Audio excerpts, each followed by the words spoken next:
the height of World War II. The Allies had their backs against the wall. 800,000 tons of American supply ships and hundreds of lives were lost to the German U-boats in July of 1942 alone. The key to security, victory, and freedom lay in the air. Henry J. Kaiser, famed industrialist and shipbuilder, boldly proposed the construction of a fleet of giant flying boats to solve the problem. Kaiser was convinced the flying ships could transport combat troops, supplies, and military equipment over the German menace in the Atlantic. Impossible, scoffed the critics. It's pure folly. Nothing that big will ever get off the ground. Kaiser was not discouraged, however, for he knew of one person who could get his scheme airborne, who had the talent, intellect, and determination to get the job done. Who was this man? Howard Hughes, a wealthy entrepreneur, movie producer, brilliant aviation designer, and record-holding pilot. A man to be reckoned with, a man who excelled at making the impossible possible. The shipbuilder and aviator combined forces to create the Kaiser-Hughes Corporation, and soon they landed an $18 million government contract to design and construct 3 prototype flying boats. Since no hangar was large enough to accommodate this mammoth undertaking, Hughes ordered a special hangar built at the Hughes Aircraft Plant in Culver City, California. As construction of the hangar began, a skilled team of engineers immediately set to work on designing the plane. A twin-hull aircraft was considered initially, but later abandoned in favor of a single-hull flying boat, capable of carrying 750 troops. The final design called for 8 3,000 horsepower engines and a wingspan of 320 feet, 20 feet longer than a football field. It was dubbed the HK-1, standing for the Hughes Kaiser Design No. 1. Howard Hughes personally directed the design team during every phase of production. They tested models to ensure that the flying boat would be both aero and hydrodynamic. The renowned test pilot Hughes also flew other seaplanes as part of the testing program. Due to wartime shortages, the government contract stipulated that metal could not be used to construct the flying boat. Undaunted, Hughes found an alternative and another brilliant solution to a seemingly insurmountable problem. He would build the airplane with wood, choice birch, light, strong, sturdy, and resilient. Workers laminated the birch using a bonding process called Duramold. This gave the flying boat a glassy, hard sheen to reduce drag. The government contract also prohibited the hiring of skilled laborers from other aircraft companies. There could be no drain on the war effort diverted to building of the flying boat. So Hughes recruited young engineers and mechanics from across the country and trained them on the job. Several delays occurred due to the immense complexity of the flying boat's innovative construction and design. Hughes complicated the process further by personally managing and approving every detail. In mid-1944, Henry Kaiser withdrew from the project, and the giant seaplane that began as the HK-1 was renamed the H-4, standing for Hughes' 4th aircraft design. In July of 1946, the flying boat left the Culver City plant in pieces and began a 28-mile trek to Terminal Island in Long Beach, California. Engineers assured Hughes the roadbeds could withstand the weight of its heavy sections. Utility crews lifted more than 2,000 power lines so the caravan could pass. Schools recessed for the day, and a crowd of more than 100,000 lined the road for the parade. Criticism of the project mounted after the war ended. The flying boat prototype had exceeded the government's funding allowance. There were many people who were eager to proclaim Howard Hughes' project a failure. Although Hughes promised to pay for the cost overruns out of his own pocket, federal politicians tried to cancel the project. Meanwhile, the Hughes team continued to assemble the flying boat in the Long Beach dry dock. But the government wasn't finished with Hughes. A Senate investigation committee headed by Senator Owen Brewster of Maine probed alleged misappropriation of funds for the Spruce Goose, a name coined by the plane's detractors.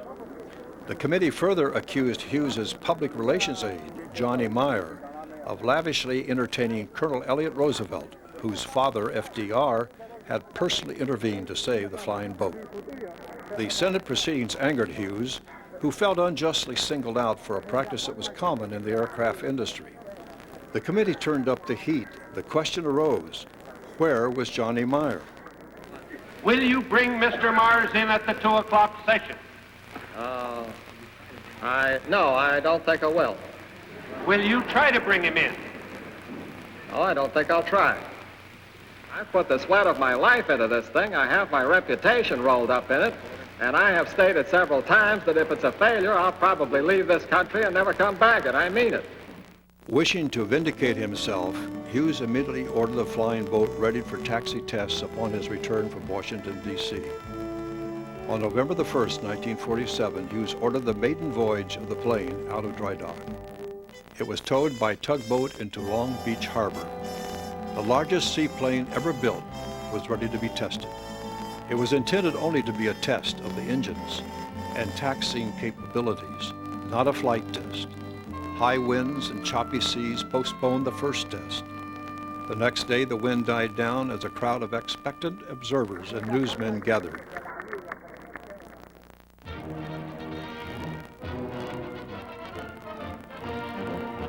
On the taxiing deck, Hughes takes a last look as the monster dwarfs everything in its vicinity.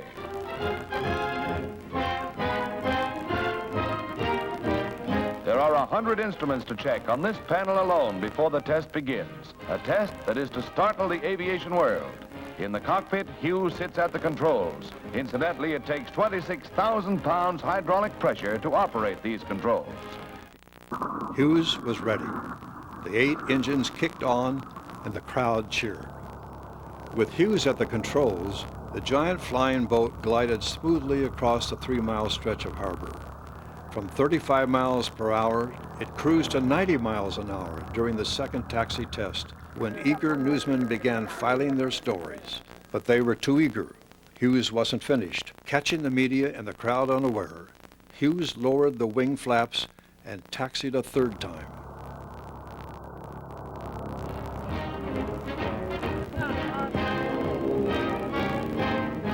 And now for Mr. Hughes' surprise. As the enormous craft approaches her 95-mile-an-hour takeoff speed, the pilot lifts her onto the step and holds her there as she races through the choppy sea. And with the final drive of her engines, 200 tons are airborne, 5 months ahead of time. 70 feet off the water, she stays for a mile. $23 million worth of airplane has answered a lot of committee questions. It can fly.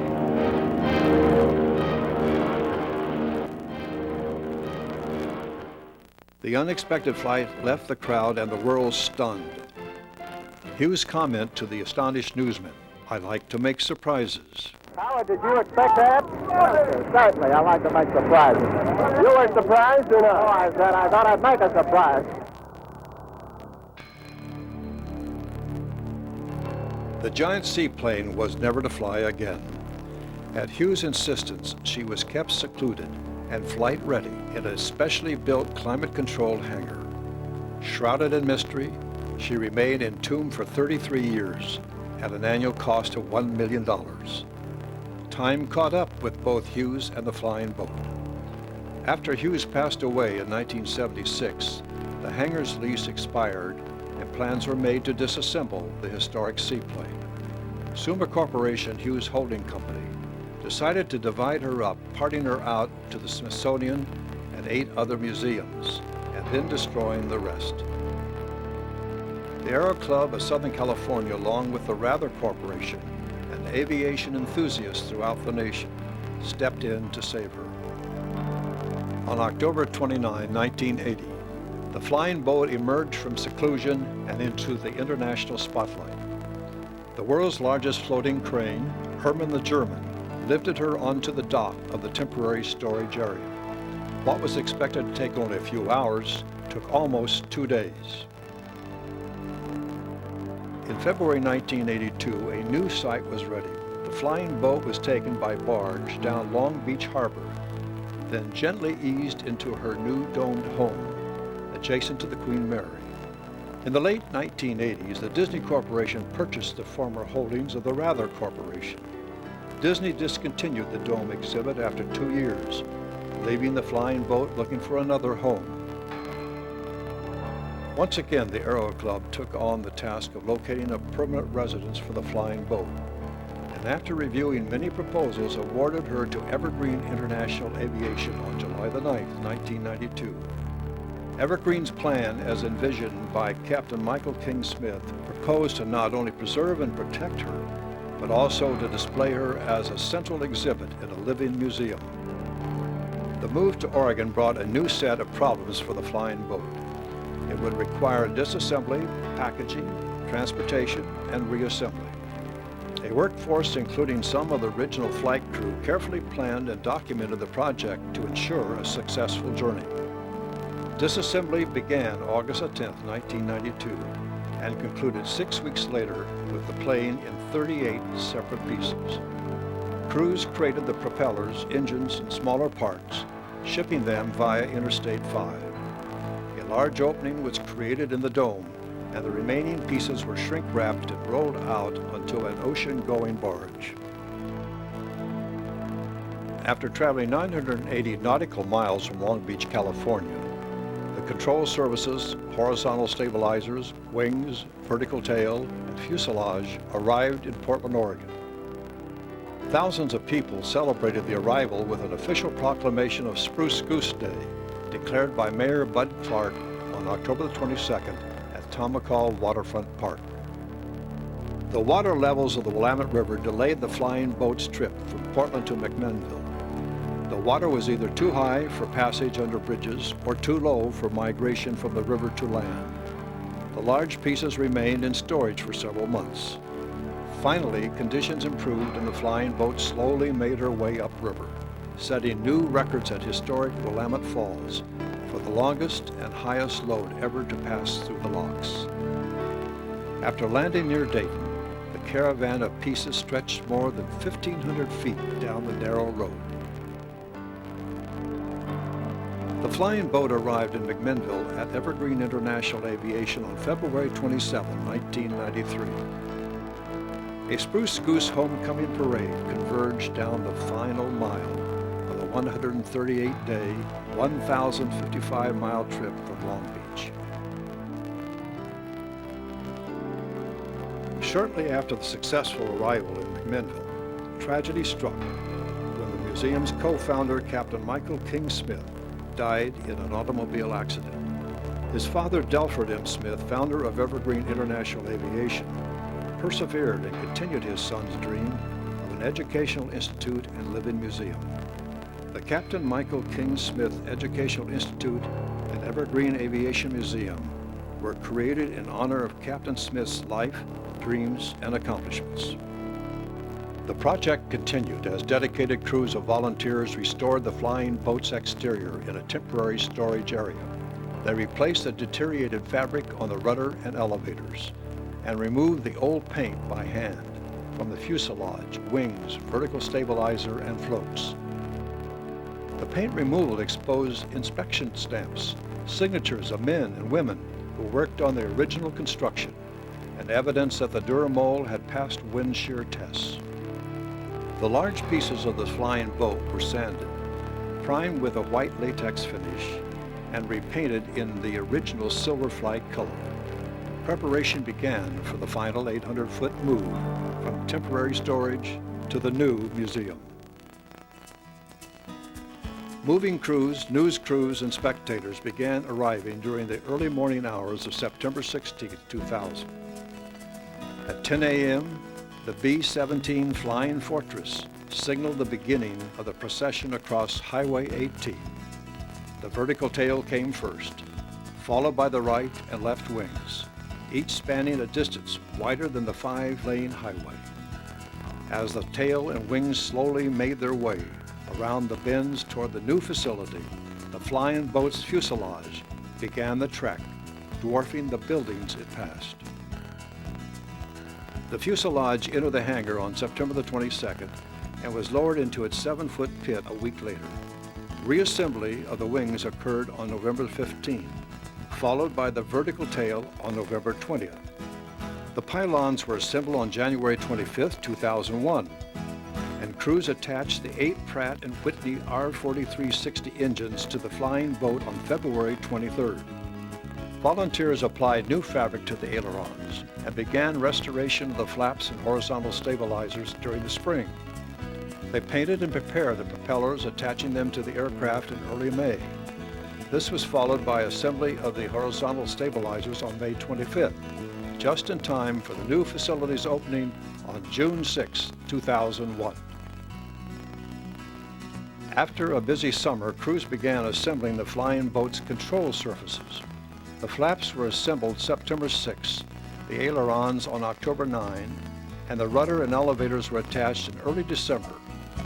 On December 7th, the 60th anniversary of the attack on Pearl Harbor, crews assembled the final piece, the tail cone, after a ribbon-cutting ceremony signifying the completion of the flying boat's incredible journey. Now commonly called the Spruce Goose, the Hughes flying boat has endured many hardships to become a popular and important cultural artifact. The flying boat's size and lift capacity have shaped technology and revolutionized modern flight. She is still the largest wooden seaplane ever built, and now rests amongst other historical aircraft at the Evergreen Aviation Museum in McMinnville, Oregon.